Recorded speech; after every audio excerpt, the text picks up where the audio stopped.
हरे कृष्णा। श्रीमद् भागवत गीता यथारूप chapter 2 श्लोक number 42।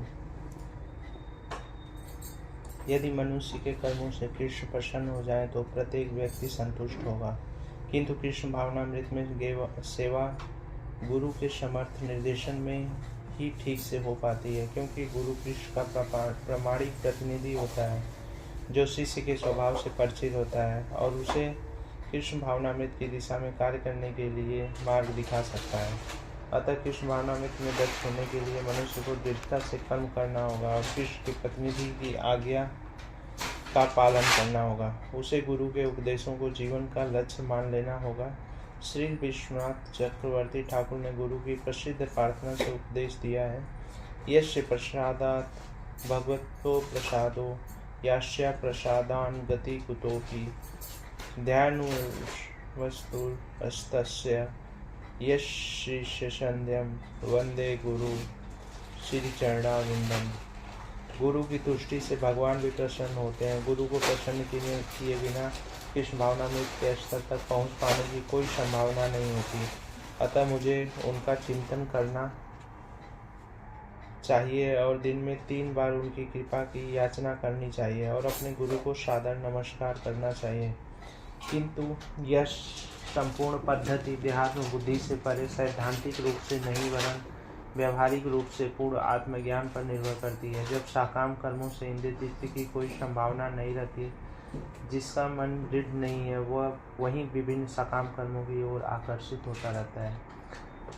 यामीमा Pushpita वाचम प्रवदन्ते विपश्चित वेदवादरता पार्थ नान्यदस्तित वादिनः कामात्मानं स्वर्गपरा जन्म कर्म फल प्रदाम क्रिया विशेष बहुलां भोगैर्वश्य गति प्रति। अल्पज्ञानी मनुष्य वेदों के उन अलंकारिक शब्दों के प्रति अत्यधिक आसक्त रहते हैं जो स्वर्ग की प्राप्ति, अच्छे जन्म, शक्ति इत्यादि के लिए विविध सकाम कर्म करने की संस्तुति करते हैं। इंद्रिय तृप्ति तथा ऐश्वर्यमय जीवन की अभिलाषा के कारण वे कहते हैं कि इससे बढ़कर और कुछ नहीं है। तात्पर्य साधारणतः जब लोग अत्यंत बुद्धिमान नहीं होते और वे अज्ञान के कारण वेदों के कर्मकांड भाग में बताए गए सकाम कर्मों के प्रति अत्यधिक आसक्त रहते हैं, वे स्वर्ग में जीवन का आनंद उठाने के लिए इंद्रिय तृप्ति कराने वाले प्रस्तावों से अधिक और कुछ नहीं चाहते। जहाँ मदिरा तथा तरुणियाँ उपलब्ध हैं और भौतिक ऐश्वर्य सर्वमान्य है, वेदों में स्वर्गलोक पहुँचने के लिए अनेक योग्यों की संतुष्टि है, जिनमें ज्योतिषोम यज्ञ प्रमुख है। वास्तव में वेदों में कहा गया कि जो स्वर्ग जाना चाहता है उसे यज्ञ संपन्न करने चाहिए। और अब ज्ञानी मनुष्य पुरुष सोचते हैं कि वैदिक ज्ञान का सारा अभिप्राय इतना ही है। ऐसे लोगों के लिए कृष्ण भावनामृत के दृढ़ कर्म में स्थित हो पाना अत्यधिक कठिन है। जिस प्रकार मूर्ख लोग विषैले वृक्षों के प्रति, फूलों के प्रति बिना यह जाने कि इस आकर्षण का फल क्या होगा आसक्त रहते हैं, उसी प्रकार अज्ञानी व्यक्ति स्वार्गिक ऐश्वर्य तथा तज्जनिक इंद्रिय भोग के प्रति आकृष्ट रहता है। वेदों के कर्मकांड भाग में कहा गया है, अपाम शोभमृता अभूम तथा अक्षम्य वै चातुर्मास्यनि सकृत भवति। दूसरे शब्दों में जो लोग चातुर्मास तप करते हैं वे अमर तथा सदा सुखी रहने के लिए सोमरस पीने के अधिकारी हो जाते हैं। यहाँ तक कि इस पृथ्वी में भी कुछ लोग सोमरस के लिए अत्यंत इच्छुक रहते हैं, जिससे वे बलवान बने और इंद्रिय तृप्ति का सुख भोग पाने में समर्थ हों। ऐसे लोगों को भवबंधन से मुक्ति में कोई श्रद्धा नहीं होती और वे वैदिक योगों की तरफ भड़क विशेष आसक्त रहते हैं। वे सामान्यतः विषयी होते हैं और जीवन में स्वर्गिक आनंद के अतिरिक्त और कुछ नहीं चाहते। कहा जाता है कि स्वर्ग में नंदन कानन नामक अनेक उद्यान हैं, जिनमें दैवी सुंदरी स्त्रियों का संग तथा प्रचुर मात्रा में सोमरस उपलब्ध होता है। ऐसा शारीरिक सुख निस्संदेह विषयी है। अतः ये लोग वे हैं जो भौतिक जगत के स्वामी बनकर ऐसे भौतिक अस्थायी सुख के प्रति आसक्त हैं। भोगैश्य प्रशाक्ताना तयापहत चेत माश्याम व्यवसायत्मिका बुद्धि समाधो न विधीयते। जो लोग इंद्रिय भोग तथा भौतिक ऐश्वर्य के प्रति अधिक आसक्त होने से ऐसी वस्तुओं में मोहग्रस्त हो जाते हैं, उनके मनों में भगवान के प्रति भक्ति का दृढ़ निश्चय नहीं होता। समाधि का अर्थ है स्थिर मन। वैदिक शब्दकोश निरुक्ति के अनुसार सम्यम अधीयते स्मृतात्म। जब मन आत्मा को समझने में स्थिर रहता है तो उसे समाधि कहते हैं। जो लोग इंद्रिय भोग में रुचि रखते हैं अथवा जो ऐसी क्षणिक वस्तुओं से मोहग्रस्त होते हैं, उनके लिए समाधि कभी भी संभव नहीं है। माया के चक्कर में पड़कर वे न्यूनाधिक पतन को प्राप्त होते हैं। त्रैगुण विषया वेदा निश्चय गुणो अभाव अर्जुन निर्द्वंदो नित्य सत्व माधव निर्योग क्षेम आत्मावान। वेदों में मुख्यतः प्रकृति के 3 गुणों का वर्णन हुआ है। हे अर्जुन, इन तीनों गुणों से ऊपर उठो, समस्त दैत्यों और लाभ तथा सुरक्षा की सारी चिंताओं से मुक्त होकर आत्मपरायण बनो। तात्पर्य: सारे भौतिक कार्यों में प्रकृति के 3 गुणों की क्रियाएं तथा प्रतिक्रियाएं निहित होती हैं। इनका उद्देश्य कर्म फल होता है, जो भौतिक जगत में बंधन का कारण है। वेदों में मुख्यतः सकाम कर्मों का वर्णन है, जिससे सामान्य जन क्रमशः इंद्रिय तृप्ति के क्षेत्र से उठकर आध्यात्मिक धरातल तक पहुंच सकें। कृष्ण अपने शिष्य तथा मित्र के रूप में अर्जुन को सलाह देते हैं कि वह वेदांत दर्शन के आध्यात्मिक पथ तक ऊपर उठे, और जिसका प्रारंभ ब्रह्म जिज्ञासा अथवा परम आध्यात्मिकता पर प्रश्नों से होता है। इस भौतिक जगत के सारे प्राणी अपने अस्तित्व के लिए कठिन संघर्ष करते रहते हैं। उनके लिए भगवान ने इस भौतिक जगत की सृष्टि करने के पश्चात वैदिक ज्ञान प्रदान किया, जो जीवन यापन तथा भवबंधन से छूटने का उपदेश देता है। जब इंद्रिय तृप्ति के कार्य कर्मकांड समाप्त हो जाते हैं तो उपनिषदों के रूप में भगवत साक्षात्कार का अवसर प्रदान किया जाता है। ये उपनिषद विभिन्न वेदों के अंश हैं। उसी प्रकार जैसे भगवत गीता पंचम वेद महाभारत का एक अंग है। उपनिषदों में आध्यात्मिक जीवन का शुभारंभ होता है। जब तक भौतिक शरीर का अस्तित्व है, तब तक भौतिक गुणों की क्रियाएं प्रतिक्रियाएं होती रहती हैं। मनुष्य को चाहिए कि सुख दुख या शीत ग्रीष्म जैसी देवताओं को सहन करना सीखे और ईश्वर का हानि तथा लाभ की चिंता से मुक्त हो जाए। जब मनुष्य की इसकी इच्छा पर पूर्णतः आश्रित रहता है तो वह दिव्य अवस्था प्राप्त होती है। यावानर्थोत्पाने सर्वर्थ संप्लुतोद के तावांश्वेषु वेदेषु ब्राह्मणस्य विजानतः। एक छोटे से कूप का सारा कार्य एक विशाल जलाशय से तुरंत पूरा हो जाता है। इसी प्रकार वेदों के आंतरिक तात्पर्य जानने वाले को उनके सारे प्रयोजन सिद्ध हो जाते हैं। वेद तात्पर्य: वेदों के कर्मकांड विभाग में वर्णित अनुष्ठानों एवं यज्ञों का ध्येय आत्म साक्षात्कार के क्रमिक विकास को प्रोत्साहित करना है, और आत्म साक्षात्कार का ध्येय भगवद गीता के 15वें अध्याय में 15.15 में इस प्रकार स्पष्ट किया गया है। वेद अध्ययन का ध्येय जगत के आदि कारण भगवान कृष्ण को जानना है। अतः आत्म साक्षात्कार का अर्थ है कृष्ण को तथा उनके साथ अपने शाश्वत संबंध को समझना। कृष्ण के साथ जीवों के संबंध का उल्लेख भगवद गीता के 15वें अध्याय में 15.7 में ही हुआ है। जीवात्माएं भगवान के अंश स्वरूप हैं। अतः प्रत्येक जीव द्वारा कृष्ण भावनामृत को जागृत करना वैदिक ज्ञान की सर्वोत्तम अवस्था है। श्रीमद् भागवतम में 3.33.7 इसकी पुष्टि इस प्रकार हुई है। अहो बत शप्चो तो दरियान इजि ग्राह वर्तते नाम तुभ्यम ते पुष्पस्ते जुहुव शश्रुराया ब्रह्मानुषान गुणंति एते। हे प्रभु, आपके पवित्र नाम का जाप करने वाला भले ही चांडाल जैसे निम्न परिवार में क्यों न उत्पन्न हुआ हो, किंतु वह आत्म साक्षात्कार के सर्वोच्च पद पर निश्चित होता है।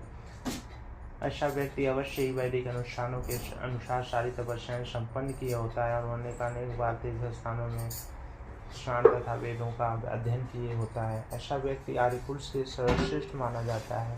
अतः मनुष्य को इतना बुद्धिमान तो होना ही चाहिए कि केवल अनुष्ठानों के प्रति आसक्त न रहकर वेदों के उद्देश्य को समझे और अधिकाधिक तृप्ति के लिए ही स्वर्गलोक जाने की कामना न करे। इस युग में सामान्य व्यक्ति के लिए न तो वैदिक अनुष्ठानों के समस्त विधि विधानों का पालन करना संभव है और न सारे वेदांत तथा उपनिषदों का सर्वांग अध्ययन कर पाना सहज है। वेदों के उद्देश्य को संपन्न करने के लिए प्रचुर समय, शक्ति, ज्ञान तथा साधन की आवश्यकता होती है। इस युग में ऐसा कर पाना संभव नहीं है, किंतु वैदिक संस्कृति व परम लक्ष्य भगवत नाम कीर्तन द्वारा प्राप्त हो ही जाता है, जिसकी संस्तुति पतित आत्माओं के उद्धारक भगवान चैतन्य द्वारा हुई है। जब चैतन्य से महान वैदिक पंडित प्रकाशानंद सरस्वती ने पूछा कि आप वेदांत दर्शन का अध्ययन न करके एक भावुक की भांति पवित्र नाम का कीर्तन क्यों करते हो, तो उन्होंने उत्तर दिया, मेरे गुरु ने मुझे बड़ा मूर्ख समझकर भगवान कृष्ण के नाम का कीर्तन करने की आज्ञा दी, अतः उन्होंने ऐसा ही किया और वे पागल की भांति भावोन्मत्त हो गए। इस कलयुग में अधिकांश जनता मूर्ख है और वेदांत दर्शन समझ पाने के लिए पर्याप्त शिक्षित नहीं है। वेदांत दर्शन के परम उद्देश्य की पूर्ति भगवान के पवित्र नाम का कीर्तन करने से हो जाती है। वेदांत वैदिक ज्ञान की पराकाष्ठा है और वेदांत दर्शन के प्रणेता तथा ज्ञाता भगवान कृष्ण है। सबसे बड़ा वेदांती तो वह महात्मा है जो भगवान के पवित्र नाम का जप करने में आनंद लेता है। संपूर्ण वैदिक रहस्यवाद का यही चरम उद्देश्य है। कर्मण्येवाधिकारस्ते मा फलेषु कदाचन मा कर्म फल हेतु भूर्मो ते संगोत्सत्व कर्मणि।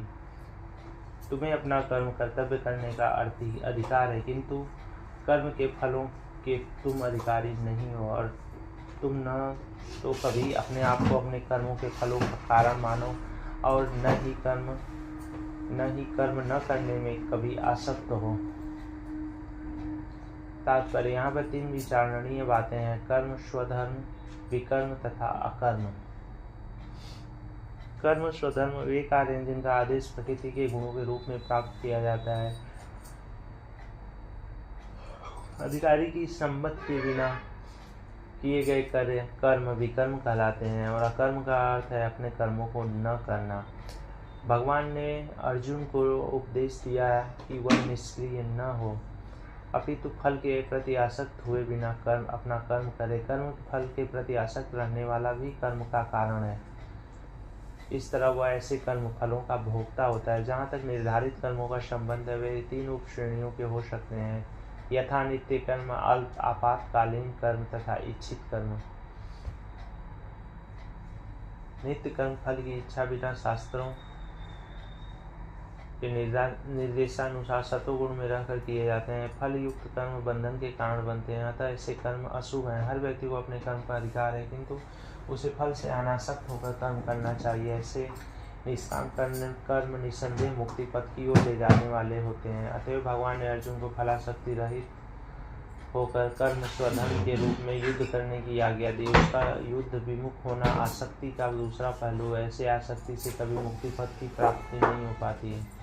आसक्ति चाहे सकारात्मक हो या निषेधात्मक हो, बंधन का कारण है। अकर्म पापमय है, अतः कर्तव्य के रूप में युद्ध करना ही अर्जुन के लिए मुक्ति का एकमात्र कल्याणकारी मार्ग था।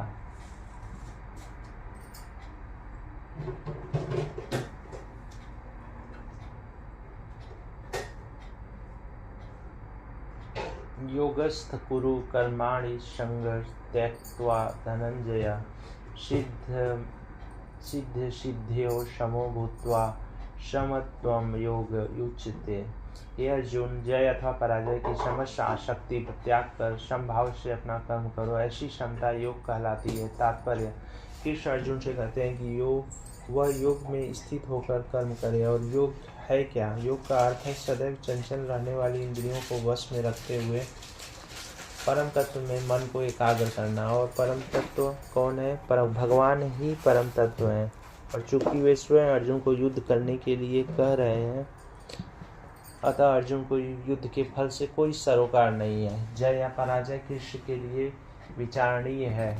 अर्जुन को तो बस श्री कृष्ण के निर्देशानुसार कर्म करना है। कृष्ण के भी निर्देश का पालन ही वास्तविक योग है और उसका अभ्यास कृष्ण भावनामृत में नामक विधि द्वारा किया जाता है। एकमात्र कृष्ण भावनामृत के विधि माध्यम से ही स्वामित्व का भाव का परित्याग किया जा सकता है, उसके लिए उसे कृष्ण का दास या उसके दासों का दास बनना होता है। कृष्ण भावनामृत में कर्म करने की यही एक विधि है जिसमें योग में स्थित होकर कर्म किया जाता है। अर्जुन क्षत्रिय है, अतः वह वर्णाश्रम धर्म का अनुयायी है।